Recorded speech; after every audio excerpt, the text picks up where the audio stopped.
Folks, if you've experienced similar situations or know someone around you who has, write them in the comments. Subscribe to the channel and share to support us for more of these stories. So, what would you do if you realized that what was standing in front of you during a night watch wasn't human? Here's a true story that happened to an American soldier serving in Afghanistan. In the cold November of 2019, Forward Operating Base Delta, established at the foothills of Afghanistan's Hindu Kush Mountains, was one of the United States Army's most strategic outposts. Located just 15 kilometers from the Pakistani border, this base was positioned right in the heart of a dangerous region where Taliban militants constantly launched attacks. The 150-member unit stationed at the base carried out critical missions such as protecting American interests in the region and tracking Taliban movements. One of the most experienced soldiers in this unit was Sergeant Marcus Thompson, 28 years old, from Houston, Texas.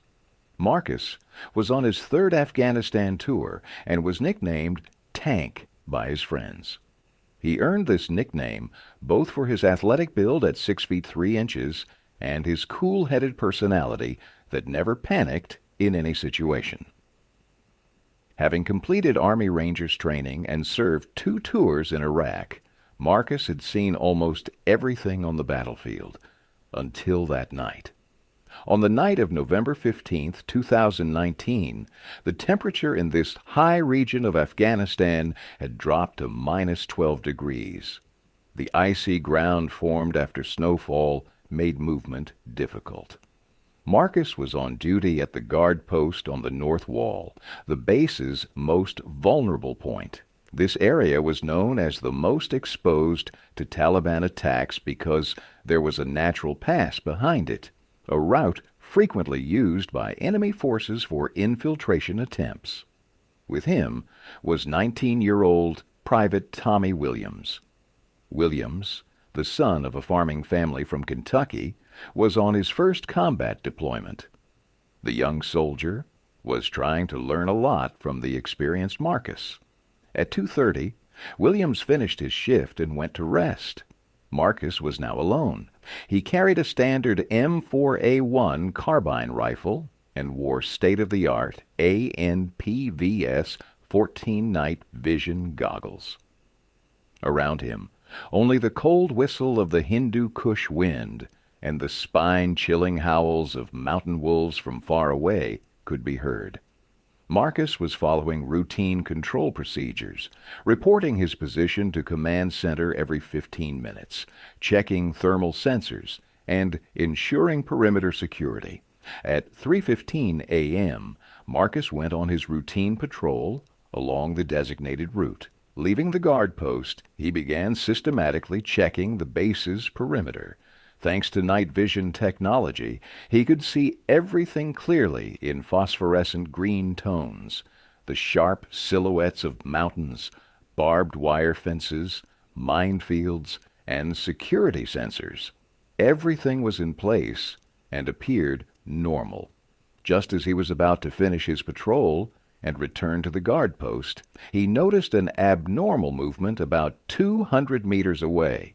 At first, he thought it was one of the mountain goats common in the region. However, the movement pattern was quite strange. It wasn't like a normal four-legged animal, but rather like a figure trying to stand upright. Marcus decided to look more closely using his goggles' zoom function. The shape wasn't completely clear, but was definitely human-sized. His training made him think enemy infiltrator first. Taliban militants were very skilled at conducting nighttime infiltration operations. He removed his rifle's safety and went into ready position. However, the approaching figure's movement was extremely strange. Not a normal human walk, but something like swaying, trying to maintain balance. Marcus reached for his radio to report this situation to Command Center, but for some reason, he couldn't take his hand away from that strange figure. As if hypnotized, he continued staring at that thing. 200 meters, 150 meters, 100 meters. As the distance decreased, details became clearer. This definitely had a human-like structure, but was very different from normal human anatomy. At least 2.5 meters tall, maybe even taller. This being's arms were abnormally long compared to its body, and were almost dragging on the ground. Its head was strangely tilted to the right, as if its neck was broken. The most shocking detail was its eyes. They emitted a reddish light. Marcus could clearly see that red glow despite his night vision, technology's green filter. This was technologically impossible because ANP-VS-14 goggles showed all colors in green tones. The creature was now 50 meters away. Marcus's pulse had exceeded 150 beats per minute. His M4A1 rifle began shaking uncontrollably. His military training told him to open fire immediately, but his finger seemed frozen on the trigger. He couldn't move. The being suddenly stopped. It slowly turned its head toward Marcus. That's when Marcus's world turned upside down. That thing was talking. Marcus. The voice sounded human, but much deeper, much colder, and much more terrifying. Marcus. Why are you afraid? I just want to talk to you. This time, Marcus's military training kicked in. Even in panic, he remembered procedures. Stepping backward, he ran toward the guard post. He was afraid to look back, but could feel that being following him. It was like a weight coming after him. When he reached the post, he immediately called command center with his ANPRC152 radio. Command center. This is Northwatch 1. Priority traffic. Suspicious movement detected. Possible enemy infiltrator at 50 meters north of perimeter. Request immediate backup. The duty officer's voice came from command center. Northwatch 1, this is command. Can you identify the type of threat? Taliban fighter? Marcus didn't know what to say. Command, I'm not exactly sure. Appearance very unusual. Definitely need backup, sir. Roger, Northwatch 1. QRF, Quick Reaction Force. Dispatching, 2 minutes out. Marcus put on his goggles and looked outside. The being was still there, but now much closer. Standing only 20 meters away. The most terrifying part was that it was smiling. Its mouth was much wider than a human mouth, and its teeth were abnormally sharp and long.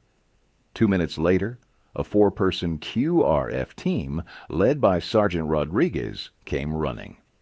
Rodriguez was one of the unit's most experienced NCOs and trusted Marcus. Marcus, where's the target? What did you see? Marcus pointed. There, sir. 20 meters out, standing right there. All 4 soldiers put on their night vision equipment and looked in the indicated direction. None of them saw anything. Marcus, there's nothing there, brother. Impossible. It was just there. Sir, that thing, it spoke to me. It knew my name. Rodriguez began thinking Marcus was under stress. Easy, Marcus. Look, you've been pulling double shifts. Fatigue can cause hallucinations. Maybe you saw a mountain bear or something? But Marcus continued insistently. Sir, with all due respect, that was not an animal. That thing was at least 8 feet tall, humanoid, but not human. Its eyes were glowing red, and it knew my name. The other soldiers exchanged worried glances. They began thinking Marcus was hallucinating. This was a common occurrence on the battlefield. Rodriguez made his decision. All right, Marcus, I'm rotating you out. Williams will take over. You need some rack time. Marcus wanted to object, but military hierarchy was clear. He went to his tent but couldn't sleep. Every time he closed his eyes, he saw those red eyes and that horrifying smile. The next night, when Williams went on watch, he reported hearing unusual sounds. The third night, a different soldier said he saw an abnormally tall shadow. The fourth night, someone else reported hearing strange breathing sounds. The fifth night, Marcus went back on watch. This time, he had a GoPro camera with him. If he saw that being again, he decided he would record it as evidence. 3 o'clock hours. Marcus was waiting in the guard post.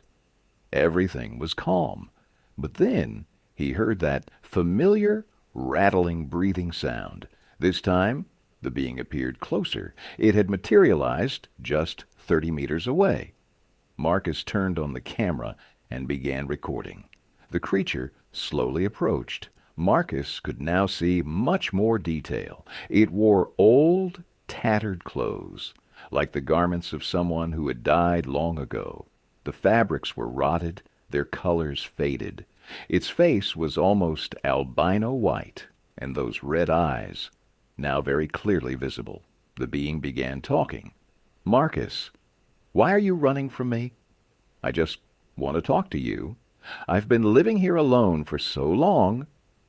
Marcus's voice trembling. Who are you? What do you want from me?"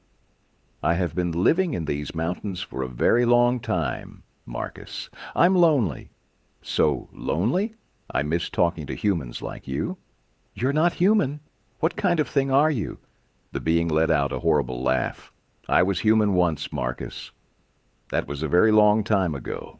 Now, I'm different. I'm evolved." At that moment, Marcus's radio began ringing. A routine status check was coming from Command Center. "North Watch 1, this is Command." "Status check. Over." Marcus opened the radio, but didn't take his eyes off the being. "Command, this is North Watch 1. All quiet, sir." But the being seemed extremely disturbed by Marcus's radio conversation. It suddenly began moving very fast. It crouched on all fours and began running toward Marcus like a wild animal. Marcus panicked and opened fire with his rifle. He fired 3 rounds rapid fire. He could hear the effects of the bullet sounds, but the being wasn't affected at all. It just stopped and continued looking at Marcus. "You can't kill me, Marcus, because I'm already dead. I died a long time ago." At that moment, the QRF team came running after hearing the gunshots, but when the being saw them, it quickly moved away and disappeared into the darkness of night. Rodriguez and his team arrived. "Marcus, what the hell happened? Why did you engage?" Marcus trembling. "Sir, that thing, it came back. It talked to me. It said it was already dead." The soldiers searched the area, but found no traces. There were bullet holes, but no blood or signs of damage. The next morning, Marcus was referred to base psychiatrist Dr. Sarah Chen.